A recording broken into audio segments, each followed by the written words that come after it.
नमस्कार दोस्तों, आप सभी का स्वागत है हमारे चैनल एग्रीकल्चर एग्ज़ाम गुरु पर। आज का सब्जेक्ट है सॉइल साइंस। मैं आज फिर लौटा हूँ आपके लिए कुछ मृदा विज्ञान के इम्पोर्टेंट क्वेश्चन के साथ। तो स्टार्ट करने से पहले आप सभी से एक रिक्वेस्ट है, कृपया हमारे चैनल को सब्सक्राइब करें, वीडियो को लाइक करें एंड शेयर करना ना भूलें। चलिए स्टार्ट करते हैं। तो पहला क्वेश्चन है हमारा, for nitrification the pH is. Nitrification में पीएच कितना होना चाहिए? तो नाइट्रिफिकेशन के लिए हमारा पीएच होगा 8.5। दूसरा क्वेश्चन है हमारा, phosphorus content in DAP is. जो हमारा डीएपी होता है तो उसमें फॉस्फोरस हम कितना % होता है फॉस्फोरस का? तो फॉस्फोरस का होता है हमारा 40%, जबकि यूरिया माफ़ कीजिएगा नाइट्रोजन का होता है 18%, है ना। नेक्स्ट क्वेश्चन हमारा रहेगा, size of colloidal clay particle is less than. जो हमारा कोलाइडियल क्ले होता है, क्ले पार्टिकल, अगर हम क्ले पार्टिकल की बात करते हैं तो क्ले पार्टिकल होता है लेस देन 0.002 mm। जबकि अगर हम बात करेंगे कोलाइडियल क्ले की तो कोलाइडियल क्ले होगा 0.002 mm, less than 0.002 mm। Next question हमारा रहेगा, यहाँ पे गलती मत कर दीजिएगा। अक्सर होता है कि जो बच्चे हैं वो क्ले पार्टिकल का या मृतिका का समझकर 0.002 mm सही कर देते हैं। चलिए, तो नेक्स्ट हमारा क्वेश्चन होगा, at what pH 3 are approximately equal amount. जो फॉस्फोरस के फॉर्म होते हैं जिसमें फॉस्फोरस को लिया जाता है तो वो तीनों कौन से पीएच पे इक्वल मात्रा में होते हैं? तो हमारा सही आंसर होगा इसका 7.2। किस पीएच पे तीनों ये जो फॉर्म लिया जाता है तो वो होता है 7.2। नेक्स्ट क्वेश्चन जो हमारा आएगा, available water holding capacity is maximum in. तो जो अवेलेबल वाटर होल्डिंग कैपेसिटी होती है वो मैक्सिमम कहाँ होती है? तो उन्होंने पहला ऑप्शन हमारा दिया है लोम, दूसरा में ऑप्शन दिया है सिल्टी क्ले लोम, तीसरा ऑप्शन दिया है सैंडी क्ले लोम, चौथा ऑप्शन दिया है क्ले लोम। हिंदी में अगर हम बात करेंगे तो उपलब्ध जल धारण क्षमता अधिकतम है, तो दोमट मृदा में या फिर गाद युक्त मृतिका की दोमट में या फिर रेतीली मृतिका की दोमट में या फिर मृतिका की दोमट में। तो इसका सही आंसर होगा हमारा क्ले लोम में, मृतिका की दोमट में, ऑप्शन डी होगा। नेक्स्ट क्वेश्चन है हमारा, द इनऑर्गेनिक एंड ऑर्गेनिक लेवाइल phosphorus friction of the soils are collectively called intensity factor, quantity factor, capacity factor, all of this. मिट्टी के अकार्बनिक और कार्बनिक प्रयोगशाला में फॉस्फोरस अंशों को सामूहिक रूप से कहा जाता है। तो क्या कहा जाता है? तीव्रता कारक या मात्रा कारक या क्षमता कारक या इन सभी को। तो हमारा जो सही आंसर होगा वो होगा हमारा क्वांटिटी फैक्टर। कौन सा होगा? क्वांटिटी फैक्टर या फिर मात्रा कारक।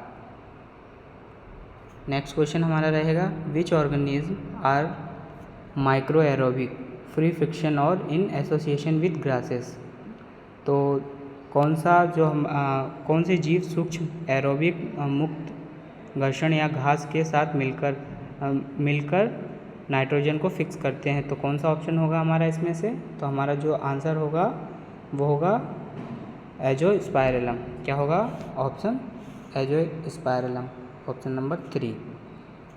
नेक्स्ट क्वेश्चन हमारा रहेगा, biuret in urea applied as foliar spray in citrus fruits should not more than. तो अगर हम जो यूरिया में बायोरेट के खट्टे फलों में पर्ण स्प्रे के रूप में लागू किया जाना चाहिए, तो कितना % हमें लागू किया जाना चाहिए, हम कितना प्रतिशत मैक्सिमम डाल सकते हैं?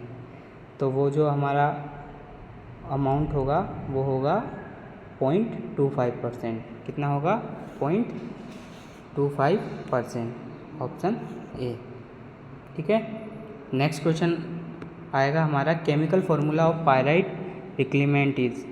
पायराइट रिक्लेमेंट का रासायनिक सूत्र क्या है। इन्होंने पूछा है कि जब हम हमारी जो मृदा होती है तो उसको हम रिक्लेम करते हैं या सुधारते हैं, तब उसमें हम पायराइट डालते हैं, तो पायराइट का जो हमारा फॉर्मूला होगा वो क्या होगा। तो हमारा पायराइट का फॉर्मूला होगा FeS2। क्या होगा? FeS2, option number 4।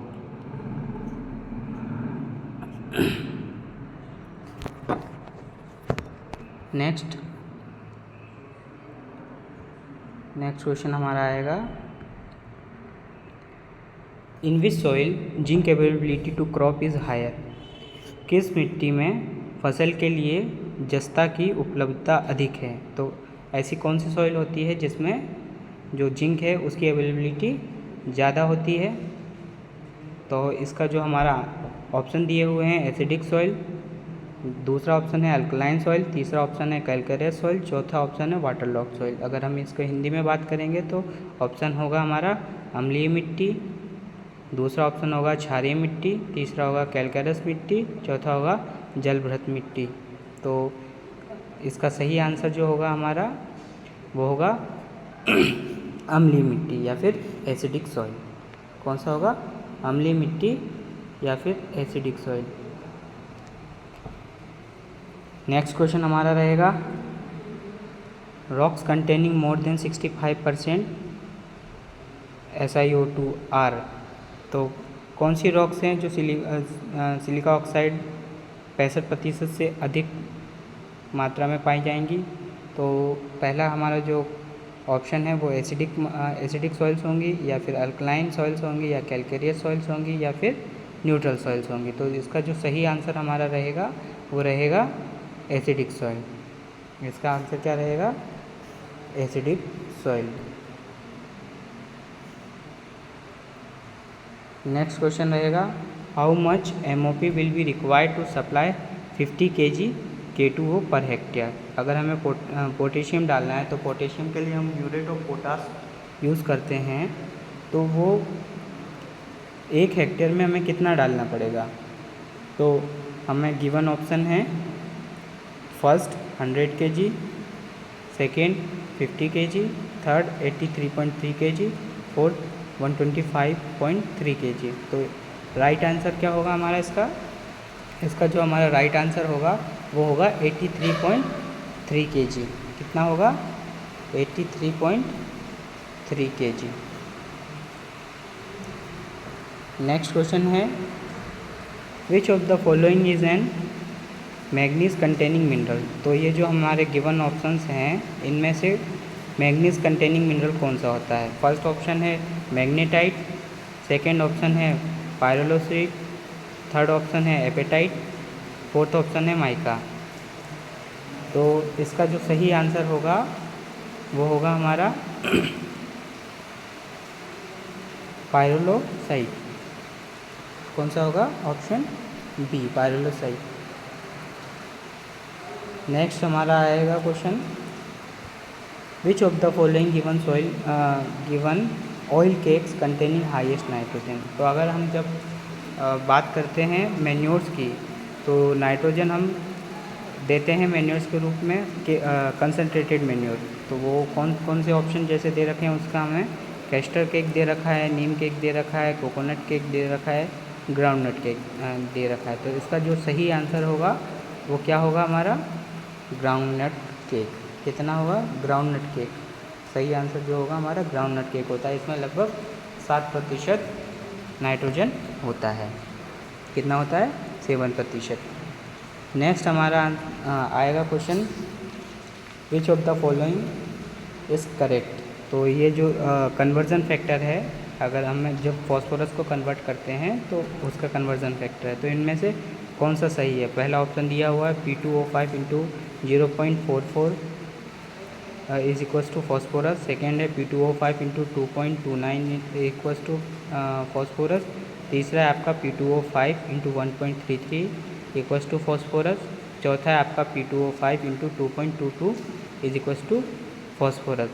तो कौन सा सही होगा इसका आंसर? तो इसका सही आंसर होगा आपका P2O5 × 0.44। कौन सा सही होगा आपका? P2O5 फर्स्ट वाला, जबकि अगर हम यहाँ से फॉस्फोरस से जब P2O5 निकालेंगे तो उसमें हमें क्या होगा, P इंटू 2.29 का मल्टीप्लाई करेंगे और इक्वल्स टू क्या आ जाएगा हमारा P2O5, ठीक है। नेक्स्ट क्वेश्चन है हमारा, concentration of which element is highest in soil. तो जो कंसंट्रेशन है मिट्टी के किस तत्व की सांद्रता सबसे अधिक होती है। तो कंसंट्रेशन जो होता है वो सबसे ज़्यादा किसका होगा, तो हमें ऑप्शन दिया हुआ है जिंक का होगा, कॉपर या ऑक्सीजन या फिर एल्यूमिनियम। तो सबसे ज़्यादा इन जो गिवन एलिमेंट्स हैं, इन गिवन एलिमेंट्स में से ऑक्सीजन का अमाउंट या कंसंट्रेशन मृदा में ज़्यादा होगा, किसका, ऑक्सीजन का। नेक्स्ट क्वेश्चन है हमारा, specific heat is higher in. तो स्पेसिफिक हीट किस में हायर है, ह्यूमस में, सैंड में, सिल्ट में या फिर क्ले में। विशिष्ट गर्मी में अधिक है, तो हमस में, रेत में, गाद में या फिर चिकनी मिट्टी में। तो इसका जो हमारा सही आंसर होगा वो होगा हमारा हमस। क्या होता है, ह्यूमस। नेक्स्ट क्वेश्चन जो हमारा आएगा वो है sulphur content in ammonium sulphate is. तो जब हम अमोनियम सल्फेट डालते हैं उर्वरक, उसमें कौन सा जो सल्फ़र कितना मात्रा में पाया जाता है। तो जो सल्फ़र पाया जाता है वो पाया जाता है 24%। कितना पाया जाता है, 24%। ऑप्शन है 12%, 24%, 36% या फिर 18%, ठीक है। नेक्स्ट क्वेश्चन जो हमारा रहेगा वो है laterisation is a process of accumulation is soil. बाद में संचय की एक प्रक्रिया है मिट्टी। तो मतलब जब क्या होता है हमारा लेटराइजेशन, लेटराइजेशन होता है लेटराइजेशन क्या होता है कि जब सरफेस पे हमारा जो आयरन एंड एल्यूमिनियम के जो ऑक्साइड्स हैं वो रह जाते हैं और बेसिस घुल के लीच आउट हो जाते हैं। जैसे हमारी जो एक सरफेस है, देखिए जैसे हमारी ये मृदा की सरफेस है, तो यहाँ पे जब सरफेस पे कौन सा क्या रह जाएगा, iron oxide, iron and aluminium oxide बचते हैं। जबकि मृदा पानी के साथ में जो बेसेस होती हैं वो कहाँ चली जाती हैं, ज़मीन के तल में नीचे। उस प्रोसेस को हम क्या कहते हैं, लेटराइजेशन कहते हैं। तो इसका सही आंसर क्या हो जाएगा हमारा, iron and aluminium oxide. Next है हमारा podzolisation. Podzolisation is a process of accumulation in soil. तो जो पोर्जुलाइजेशन सेम जैसा मैंने अभी ऊपर बताया है आपको कि जो आपका लेटराइजेशन होता है, पोर्जुलाइजेशन उसका उल्टा प्रोसेस होता है। इसमें क्या होता है इसमें जो सिलिका रहता है आपका, वो सरफेस पे, सिलिका कहाँ पे रह जाता है, सिलिका सरफेस पे रह जाता है, जबकि आयरन एंड एल्यूमिनियम ऑक्साइड नीचे चले जाते हैं। तो उसे हम, उस प्रोसेस को हम क्या कहेंगे, पोर्जुलाइजेशन। तो इसका सही आंसर होगा सिलिका। नेक्स्ट हमारा क्वेश्चन है, the element present in the porphyrin structure of chlorophyll molecules are. Chlorophyll अणुओं के परफोरिंग संरचना में मौजूद तत्व है। तो कौन सा मौजूद तत्व होंगे, तो हमारी इस रिंग में जो मौजूद तत्व होते हैं वो होते हैं मैग्नीशियम एवं नाइट्रोजन। तो इसका सही आंसर क्या होगा हमारा, मैग्नीशियम एवं nitrogen, both first and second. Next question जो है हमारा, plasticity of soil can be determined by using. तो जो हमारी जो मृदा है, मिट्टी की प्लास्टिसिटी का उपयोग किससे या फिर हम किससे फाइंड आउट करेंगे कि प्लास्टिसिटी ऑफ मृदा। तो पहला ऑप्शन है पिक्नोमीटर से, दूसरा ऑप्शन है हमारा बाइकस हाइड्रोमीटर से, तीसरा ऑप्शन है हमारा अटरबर्ग एपरेटस से, चौथा ऑप्शन है हमारा IRGA से। तो इसका जो सही आंसर होगा वो हम किससे निकालेंगे, अटरबर्ग एपरेटस होता है। अटरबर्ग एपरेटस से हम क्या करते हैं, प्लास्टिसिटी, मृदा की प्लास्टिसिटी को मापते हैं, ठीक है। क्वेश्चन नंबर 23 रहेगा, average content of silica in soil is, तो जो हमारा एवरेज कंटेंट होता है सिलिका का वो सॉइल में कितना होता है, तो हमें ऑप्शन गिवन है 24% होता है, 27% होता है, 45% होता है या फिर 56% होता है। तो इसका जो सही आंसर रहेगा वो मृदा में कितना प्रतिशत होता है, 27% होता है। ठीक है, सिलिका कंटेंट 27% होता है अप्रॉक्स। नेक्स्ट हमारा जो क्वेश्चन रहेगा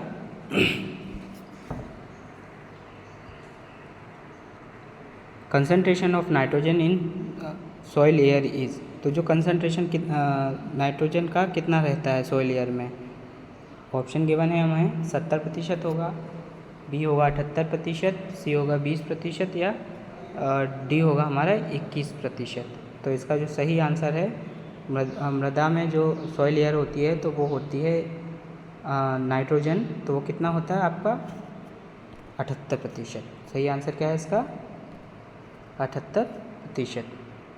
ठीक है, नेक्स्ट क्वेश्चन हमारा होगा the readily available form of potassium in soil range from 0.1 से 2 या फिर होगा 1 से 10% या 20 से 30% या 40 से 50%। तो मिट्टी में पोटेशियम का आसानी से उपलब्ध रूप निम्न में से है, तो कौन सा आसानी से प्राप्त हो जाएगा, तो जो इसका आंसर हमारा रहेगा वो रहेगा 0.1% से लेके जो 2% तक रहेगा वो पोटेशियम आसानी से अवेलेबल होता है, इतने अमाउंट में आसानी से अवेलेबल होता है। उसके अलावा फिर हमें अगर कम पड़ता है हमारी क्रॉप्स को तो हमें बाहर से उर्वरक के रूप में या फर्टिलाइज़र के रूप में हमें क्या करना पड़ता है, देना पड़ता है। तो इसका जो सही आंसर रहेगा वो क्या रहेगा, फर्स्ट।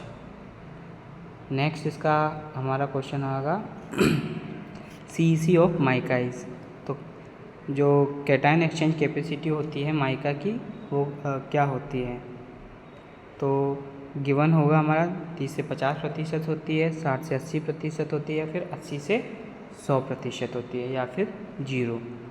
तो जो कैटायन एक्सचेंज कैपेसिटी होती है माइका की वो होती है 0। इसका मतलब क्या होता है कि माइका में कैटायन एक्सचेंज कैपेसिटी नहीं होती है। ठीक है, इस टाइप के क्वेश्चन जनरली पूछ लिए जाते हैं, जो आपका ये ऑप्शन है इस टाइप के क्वेश्चन जनरली पूछे जाते हैं, और अगर हम नहीं पढ़े हुए होते हैं तो गलतियां कर बैठते हैं, तो ध्यान रखना इस चीज़ को। Next soil aggregation can be estimated by using, तो हम जो सॉइल का एग्रीगेशन है वो किस एपरेटिस के हेल्प से फाइंड आउट करते हैं, यह मृदा एकात्रीकरण का उपयोग करके अनुमान लगाया जा सकता है। तो हम सॉइल एग्रीगेशन का कैसे पता करेंगे, तो हमारा जो ऑप्शन है AAS से, यहाँ पे ध्यान दीजिएगा मिस्टेक से AS लिखा है, तो ये होगा AAS। पहला ऑप्शन क्या होगा, AAS। ठीक है, दूसरा आपका ऑप्शन है अटरवर्क एपरेटस, तीसरा है योडर एपरेटस, चौथा है IRGA। तो इसका जो सही आंसर होगा वो होगा हमारा योडर एपरेटस। एक योडर एपरेटस नाम का आता है, उस यंत्र से हम क्या करते हैं, सॉइल के एग्रीगेशन को फाइंड आउट करते हैं। तो इसका सही आंसर क्या होगा हमारा, ऑप्शन थर्ड। नेक्स्ट क्वेश्चन जो हमारा रहेगा वो रहेगा calcium hydroxide has a neutralising value of, तो जो हमारा कैल्शियम हाइड्रोक्साइड है हाइड्रोक्साइड का एक तटस्थ मूल्य है, या फिर हम इसको बोलेंगे उदासीन मूल्य है। तो क्या होगा, ऑप्शन हमारा गिवन है 100% होगा, सेकेंड होगा 109%, थर्ड होगा आपका 136%, फोर्थ होगा आपका 179%। तो इसका जो सही आंसर होगा वह होगा आपका 136%। क्या होगा, 136%, 136%। नेक्स्ट क्वेश्चन हमारा रहेगा which plant elements accounts for at least 1/2 of the total number of ions absorb, तो अवशोषित आयनों की कुल संख्याओं का कम से कम एक आधा हिस्सा किस पौधे का है। तो इसका जो हमारा सही आंसर होगा वो होगा नाइट्रोजन। क्या होगा, नाइट्रोजन। तो मतलब जो हमारा प्लांट होता है उसका लगभग आधा हिस्सा कौन सा एलिमेंट कंज्यूम करता है, तो वो होता है हमारा नाइट्रोजन। नाइट्रोजन क्या करता है, लगभग आधा हिस्सा नाइट्रोजन का ही होता है। बाकी बचा हुआ जो हमारे 16 एलिमेंट और बचते हैं, टोटल कितने होते हैं हमारे प्लांट के अंदर एलिमेंट, रिक्वायर्ड एलिमेंट कितने होंगे, 17। कितने होंगे, 17। 17 में से एक होता है नाइट्रोजन। और जो अगर बात की जाए मेजर नाइट्रोजन होता है, मैक्रो जिसे हम बोलते हैं, मैक्रो एलिमेंट नाइट्रोजन होगा, फॉस्फोरस होगा और आपका कौन सा होगा, पोटेशियम होगा। तो जो है सबसे ज़्यादा कौन होता है, हमारा नाइट्रोजन, इसीलिए हम इसको क्या करते हैं, मैक्रो एलिमेंट बोलते हैं। ठीक है, तो लास्ट क्वेश्चन हमारा रहेगा sulphur content percentage in potassium sulphate is. तो जो हमारा पोटेशियम सल्फेट होता है उसमें सल्फ़र कितना होता है। जब हम डालते हैं जैसे म्यूरेट और पोटास डालते हैं, वहीं जब हम पोटेशियम सल्फेट डालते हैं तो पोटेशियम सल्फेट में पोटेशियम के अलावा सल्फ़र होता है। अब वो सल्फ़र का परसेंटेज क्या होगा, तो हमें ऑप्शन दिया है 20% होगा, सेकेंड ऑप्शन दिया है 45% होगा, थर्ड ऑप्शन दिया है हमें 17 से 18.3% होगा और फोर्थ ऑप्शन जो हमें दिया है वो है 12%। तो विच वन इज़ राइट, तो इसका सही आंसर जो होगा हमारा वो होगा 17 से 18.3%। धन्यवाद दोस्तों। अब आगे क्यूज़ आपको नेक्स्ट वीडियो में मिलेगा। इसी के साथ मैं आपसे विदा लूँगा और आप सभी से फिर से रिक्वेस्ट करूँगा, कृपया करके हमारे चैनल को लाइक करें, शेयर करें और सब्सक्राइब करें। धन्यवाद।